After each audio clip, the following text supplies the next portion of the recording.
strength of a nation, they say, lies in the hands of its youth.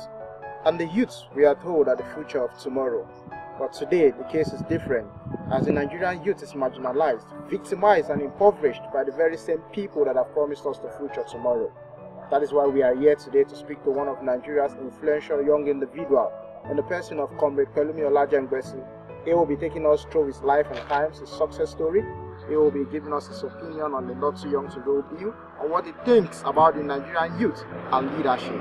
Do join us and we'll have a very interesting interactive session.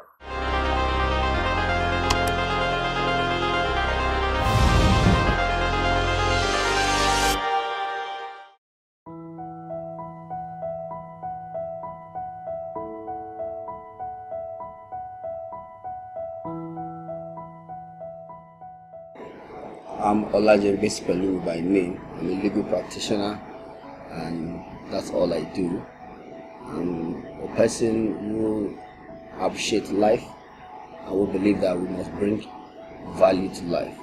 And in terms of value to humanity, I believe so much in fighting against oppression. I have disdain for people in power, especially people who use power against the common interest of the people. I believe strongly that we must salvage our society from the penumbra of socio-political darkness. So these are some of other things that you might know about me, or you might come to know about me. Really determines and defines who I am. You see, the Nigerian narrative have been a sordid tale of dashed hope, unrealized expectation, and of course what we have seen as per the bill also is a manifestation of what has been in the past. Like I said before, the organized people in position of authority are really not interested in seeing the younger generation come on board. But it is not actually about the bill. You see, the question about the bill is not about the qualities and the capacity of the younger generation. Those, I do say that those in position of power today, the older generation who are sitting tight in power today, make use of the knowledge and the ideas of the younger people to perpetrate or to achieve whatever they want to achieve, be it for good or for bad, unfortunately. So there's no question about the fact that the younger generations we have in Nigeria are quite sound and they have the capacity to do what is needed. But the problem is that we have a society where some people are not willing to allow them to go. So the point is that we must give clear call to all disciples of change and all younger people to understand that we are critical stakeholders in the Nigerian project, and we must take responsibility towards ensuring that we get all of these things wrong. Now, the political class will never release it on a platter of gold. We must get it by force.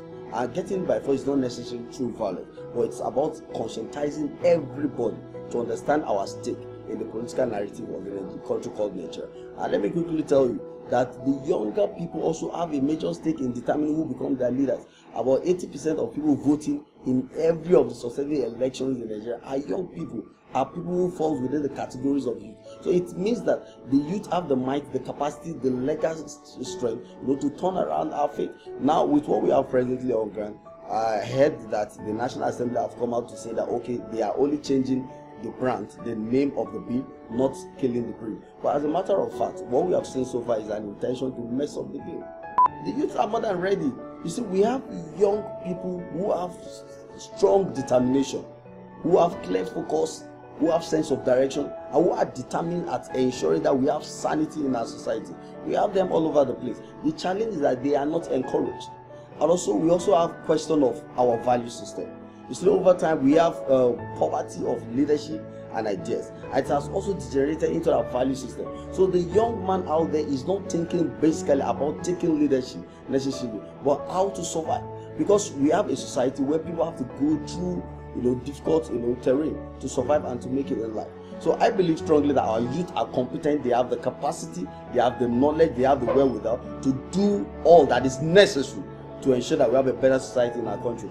And also, like I said to you, even those in position of authority, the older generation, make use of the knowledge of the young people to execute whatever they want to execute. Now, you see, every generation have its peculiar challenges and problems. Now, the generation where we see people like Anthony Nauro, Obafemi Awolowo, Nnamdi Ezekwe, and the likes, who were in their young age, took the position of leadership and serve the country. At that period, our major challenge is enlightenment. Our challenge was basically not funds. Our challenge is basically not other necessary indices we have today. But today, our challenge is not enlightenment. Our youth are enlightened. But our challenge is poverty. Our challenge is the ability to survive. Nigeria is a jungle. Every young person in this country is struggling to make ends meet. And so, a man who is not capable of feeding himself. I could remember vividly when I was interacting with a prof some time ago, and I told him that I am myself and some people were setting up a vanguard to champion human rights advocacies in the country, to supply voice and vision for the genuine emancipation of the Nigerian people. And you know what he said to me? He said the major prerequisite to fight for human rights is that you must be human enough to fight for other people's rights. Now, what are the qualities of a human being? What are those things you must have to be human enough? You can only be human when you have the capacity to feed yourself. You can only be human when you have accommodation. You can only be human when you have all the necessary requirements of life. Where you can eat good food, you can get good water, you have power supply and all. But today you see the youth nowadays don't even have government. The government we have in place and in the past don't have contemplation of the youth. The youth survive on themselves. They are government to themselves. So these are some of the things we must combat. And so to resolve some of these problems, we must let the youth understand that we must galvanize our creative instinct to be what? Independent. We must develop a spirit of self-reliance. We must be able to rely on ourselves as a people.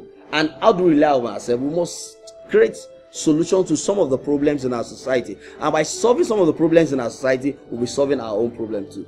Now let me quickly tell you, you see the issue of unemployment, there's no employment at all as far as Nigeria is concerned. We have a very terrible wage system. Nobody is surviving in this country, and I'm saying this clearly, that no one is surviving in this country based on what they are getting as their wages, as their salary at any level at all, except those who have dipped their hands into things that are criminal. Even in civil service, people graduate from university and at the federal level they are employed and they are given 60,000, 70,000 for a start. And out of that money they will get accommodation. Out of that money they will do this, they will do that, and they are expected to survive. There are people who are working in NYC today and they come from a very, very far distance and they spend as much as 2,000 naira to their workplace. When you sum the money together, it's not even enough. So there's nothing like employment in Nigeria. We are all in the jungle. We are struggling to survive. Tell me one Nigerian who has invested his ideas, who have developed things, and who has become so self-reliant, has become a role model. One of the challenges that we don't even have a role model in this country. Who will you take? If a lot of people take Saraki as their role model, you know what it means. You take Senator Ndume as role model, you know what it means. You take Tinubu, you take Obasanjo, you take some of these people. These are products of corruption. These are people who build their dynasty from opportunity and corruption. And so what are we talking about? Over time, some people have established dynasty in this country, and they've continued to feed this dynasty, and the dynasty is expanding against the common interest of the people. We know of the Saraki dynasty, and it's still there. These are people who are living from generation to generation to generation. So the family of such a class also understand that the youth have the capacity to do what they need to do. So what we are talking about is that the youth must be courageous enough. They must create opportunities for themselves. Now, if you want to raise a voice in this country, that there must be salvation for Nigeria. The question of your identity comes to place. Are you a Yoruba man, or you are an Hausa man, or you are an Igbo? Where are you coming from? What group do you belong to? And so there's problem of trust. We don't even have confidence in ourselves.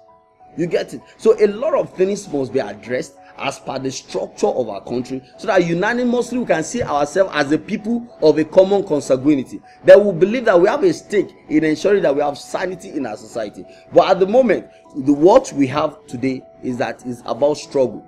The next man wants to outsmart the other man so that he can survive. I'm actually interested in political office, and not because I want to be addressed as honorable or as anything, but I think that we should demonstrate the possibility of getting young people into position of authority, and not just getting there, but doing what others are unable to do. But you see, you made mention that I'm not poor. about 80% of Nigerians are poor. I mean, you came into this place, you didn't meet light. If I have the capacity, we'll be running light here 24 hours. You know, that's poverty. And we are government to ourselves here. The only thing we are not providing here is we are not providing the air we use in breathing. But ordinarily, we provide virtually everything, even to the extent of security. We have to provide it. But if you have a society whereby government are putting a lot of social amenities in place, the young people can aspire. You see, in Nigeria, politics is very expensive. You see, you don't just go to election and contest with 5 million, 10 million, 20 million. As a matter of fact, some people are actually waiting for you to bring that money so that they can survive on that money, because that is their way of surviving. So as a person, apart from the fact, I believe that even without money you can aspire, and attain political authority. And I also believe that even without getting political authority, you can also make impact in your own area of influence. So hopefully by 2019 I'm going to contest a very viable office in the land, and I'm not contesting to make a statement alone. I believe strongly that I'll be contesting and we'll be achieving something, and at that time money won't be a problem, because people like you also will rise up to support the cause.